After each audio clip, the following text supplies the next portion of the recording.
Hello, you're watching Pride London Network. My name is Anna Sita Lee, a Pride board member. Today I will be interviewing the first Black president of Pride, Stephen DeMello. My experience as a gay Black youth was interesting. I knew I was gay at the age of 11 or 10. High school, or public school, I should say, was an interesting trek for me. And I was out in school, but I wasn't out to my family. So as a young gay Black individual, it was an interesting challenge because when I grew up, I was born in Toronto and moved to Strathroy, which is just outside of London. And I was one of two Black people in the city. So it was an interesting time for sure, challenging. My father is extremely accepting. My stepmother, who he was married to at the time, she was extremely accepting. She knew when I started wearing high heels, because I enjoyed the sound and I was a young child, that there was something different about me. I had girlfriends when I was in school. Also had boyfriends when I was in school. And she knew right off the bat, so she was very supportive and made my father be aware of it before I was even comfortable with it. My mother, on the other hand, unfortunately, was not. I haven't had a lot of communication with her, and she just chose to not be a part of my life, and she's continued that. So my father's side of the family is absolutely loving and fantastic, and it's been a wonderful experience, but unfortunately my mother's side, I just haven't had that until recently, which is a bit of a Maury Povich moment for me, where I had a family member reach out and say, you know, we care for you, we love you, and we're here, but it is certainly challenging growing up and having family who does not love you the way that you want to be loved or respected. So yeah. It's extremely hard to move past the feeling of rejection. I myself still feel it. I still feel hurt, but you don't need that. You don't need that in your life. You need people who care for you, who love you, who respect you for the person you are. And so if you have a family member who's out there who, sees you as a sin or not right or mentally unstable or whatever the claim is, you got to find people who respect you and love you. And like RuPaul says, the LGBT community makes their own family, and sometimes that's what you have to do. And so just, they'll come around, and if they don't, you're better off. That would be my advice. With regards to which of the identities is harder to navigate, being Black or being gay in London, I would say being Black.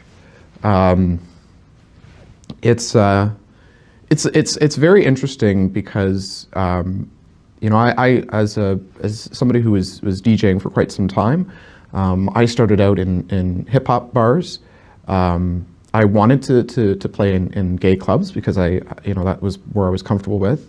My very first experience in a gay club, applying to DJ, the owner looked at me and said, "Are this is a gay bar?" And I said, yes, I do know. And he said, "Well, we don't play hip hop music here." And I said, "Well, I'm aware of that. I've been here before." And he said, "Well, you got to be comfortable with gay people." And so I said, "Well, I'm gay myself."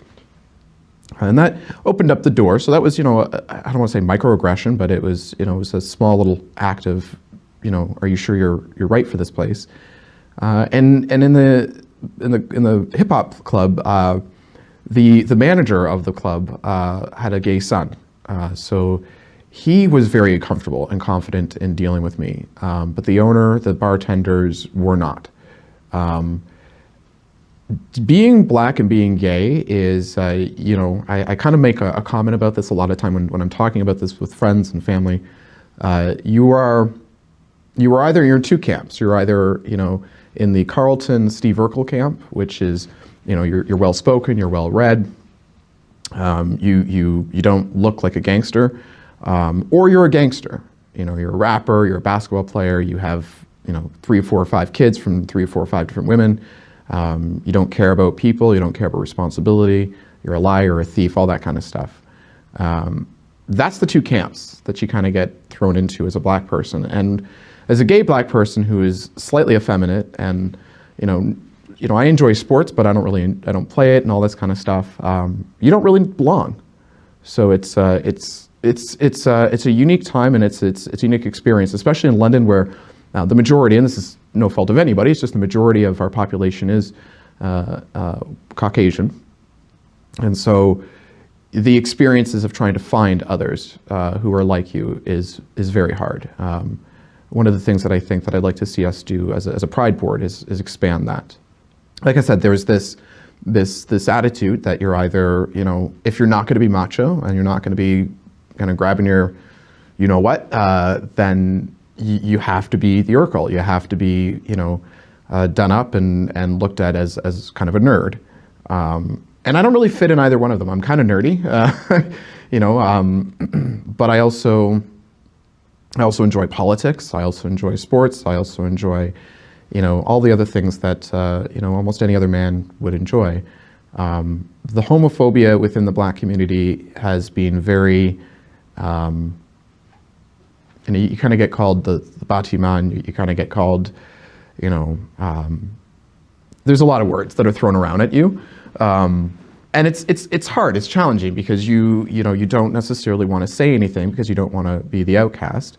I can tell you that when I get my hair cut, I go to a barber, pretty popular barber downtown, where they cut black people's hair, and everybody's hair, but it's primarily for black individuals, and I don't feel comfortable. It's not that I don't feel comfortable because I think they're going to harm me. I don't feel like I can be 100% authentic in a place where the machoism is very strong. It's felt very much. So there's that kind of hidden homophobia that you kind of restrict yourself and how much you put out there. Yeah, so Black Lives Matter and their introduction into the city is, first of all, it's fantastic. The unfortunate and unique situation regarding George Floyd, Breonna Taylor, a number of other individuals, both in Canada and the United States, sparked a lot of outrage and a lot of interest from people across the board.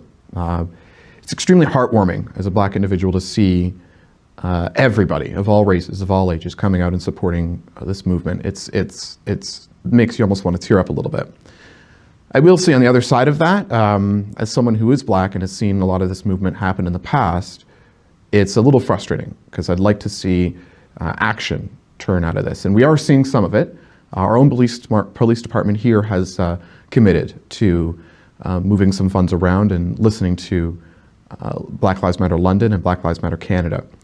So those changes are fantastic. The positive steps that we're making as far as accountability and demanding more from our police, that's fantastic. What I'd like to see is that continue on and not to be a fad. So I feel like the Black Lives Matter movement here has brought a lot of attention to a lot of issues. What I would love to see is people taking those requests and those issues up and not being left to the leaders of Black Lives Matter Canada and London to solely do all the work. We as a community need help. We don't just need allies to stand with us, but we need allies to march and walk and work. And I think that's where Black Lives Matter is seeking to get people to understand that. And I hope that that's where we're moving towards. Do I feel pressure as the first black president of Pride? In a short answer, yes. I really don't like to put myself out there as being black first, but it is pretty obvious. It's kind of hard to hide. So yes, this organization has had a lot of fantastic people. We've had a lot of fantastic leadership over the years.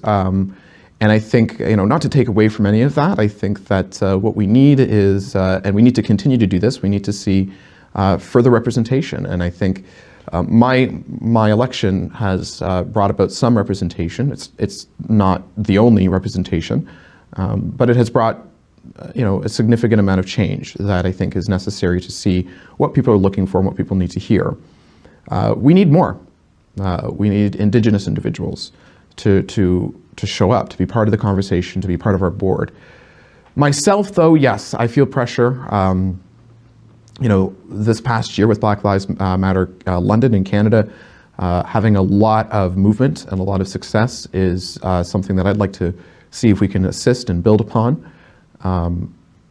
Last year, we had conversations with the police here in London. We need to continue those conversations. I'm extremely excited to open the door about conversations with our BIPOC community. And I think, unfortunately, and again, this is no fault of any of the previous board, it's difficult for a white individual in any position, in any corporation, company, organization, to speak on matters that don't necessarily reflect their own experiences. So the efforts of previous board members, previous presidents have been immense. We've had conversations with the police, we've had conversations with various organizations and groups. Those need to continue to happen. And I think my positioning allows for a slightly different conversation to take place. And I think that is something that I'm both eager and, I'm not going to be honest, I'm a little trepidatious about. I don't want to simply just be here for a face. I want to make sure that people know our organization is committed to doing everything we can to shine a light on those underrepresented voices. Well, what I would like to see happen with London Pride this year, and specifically for our community to know, is unity. Our theme this year is unity within our community, and although it's catchy, there's a reason for that. This year there has been over the years, frankly, there's been divisions within our own community. And it's through no fault of any one individual. There's lots of reasons why we have divisions, but we do need to recognize those divisions and come together. That's not going to be easy. We have to talk about what the pain is, where it's coming from, and how to resolve that. We also have to talk to each other rather than just at each other. And that's going to be hard. But I would like to see our organization, and specifically our members, to be more engaged, to feel like they have a voice, and that the entire board is here to listen to them and to act on what it is that they would like to see. We may not be able to accomplish everything. There's a lot of work and a little bit of time to do it, but we have a fantastic board, part of which is going to be here for another year, and part of which we may even be seeing next year as well. But we really need engagement, and that's not just you showing up or taking part in a virtual event, but it's also you letting us know what you're feeling, how you're feeling, what you'd like to see. And as we've launched our network, showcasing yourself, putting yourself out there, whatever your talent is. So that would be my message this year, is to see that unity within our community. The advice that I probably would give to any individual who is young, belonging to our community, is respect yourself. It's hard to respect other people if you are not having enough love and self-respect for yourself. And always try to put yourself in someone else's shoes. Before you speak, it's extremely easy to understand why someone might be offended or hurt or bothered, or even understand where they're coming from. If you take a moment before you respond or before you say something to think about how they would feel. It's hard in this day and age, especially during this pandemic. We're all extremely limited and closed off from one another. And it's easy to jump and attack.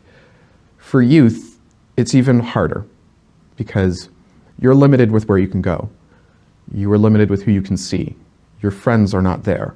You can only talk with people online. You can't go out. You can't, hang out. It's extremely difficult and hard. It is a challenging year for every youth out there right now, and it is something that I think every youth should know, that there are assistance lines, whether it's us or other lines that are more appropriate for them. You have to know that there's help out there. as you're growing up, know again that anybody that's in your way, trying to put you down, trying to make you feel worse than you are, they are not there for you. And as a friend who I care very deeply for, once wisely said, if they're not paying you any attention, if they're not paying your bills, you don't pay any mind to them. If they're not focusing for your best interest, if they're not here for you, you don't need to be there for them. And that would be my advice for youth who are growing up, especially in this city. It's hard to create your own path, but you really have to do that. Thank you once again for watching Black History Month special programming. My name is Stephen D'Amelio, President of Pride London Festival. And once again, I'd like to thank Anna Lee, Secretary of Pride London Festival, for putting this on. I'd also like to thank Jason Plant for all of his hard work for the video production you're watching right now. Please remember you can become a member at any time by simply joining at pridelondon.ca, and you can watch this and the entire program at any time for free at pridelondonnetwork.com. Once again, we thank you, and please enjoy the rest of your day.